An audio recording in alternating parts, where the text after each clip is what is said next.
T20 world cup పోరు రసవత్తరంగా సాగుతుంది. అన్ని జట్లు దూకుడుగా ఆడుతున్నాయి. సోమవారం జరిగిన మ్యాచ్ల్లో దక్షిణాఫ్రికా శుభారంభం చేసింది. స్కాట్లాండ్ ఆటగాళ్లు ఆల్రౌండ్ షో ప్రదర్శించి ఇటలీపై విజయం సాధించారు. అటు ఓమన్పై అలవోకగా విజయం సాధించింది జింబాబ్వే.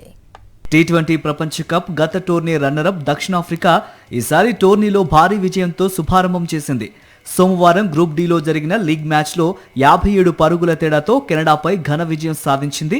ముందుగా బ్యాటింగ్ చేసిన దక్షిణాఫ్రికా 20 ఓవర్లలో 4 వికెట్ల నష్టానికి 213 పరుగుల భారీ స్కోర్ చేసింది. తర్వాత లక్ష్య ఛేదనలో కెనడా పోరాటంతో ఆకట్టుకున్న చివరకు ఓటమి తప్పలేదు.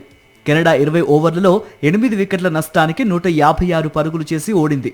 నవనీత్ దలీవాల్ అర్ధ సెంచరీ సాధించగా హర్ష్ ఠాక్రే 33 పరుగులతో రాణించాడు. స్కాట్లాండ్ టీ20 ప్రపంచ కప్లో బోని కొట్టింది.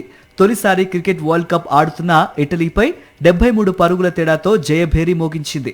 సోమవారం గ్రూప్ సిలో జరిగిన ఈ మ్యాచ్లో మొదట బ్యాటింగ్కు దిగిన స్కాట్లాండ్ నిర్ణీత 20 ఓవర్లలో 4 వికెట్ల నష్టానికి 207 పరుగుల భారీ స్కోర్ చేసింది. అనంతరం కొండంత లక్ష్యాన్ని ఛేదించేందుకు బరిలోకి దిగిన ఇటలీ 16.4 ఓవర్లలో 134 పరుగులకే కుప్పకూలింది.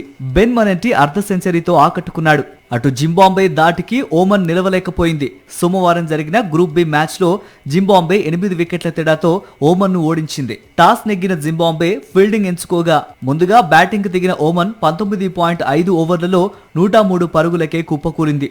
అనంతరం జింబాబ్వే సులువైన లక్ష్యాన్ని 13.3 ఓవర్లలో 2 వికెట్లు కోల్పోయి 106 పరుగులు చేసి గెలిచింది.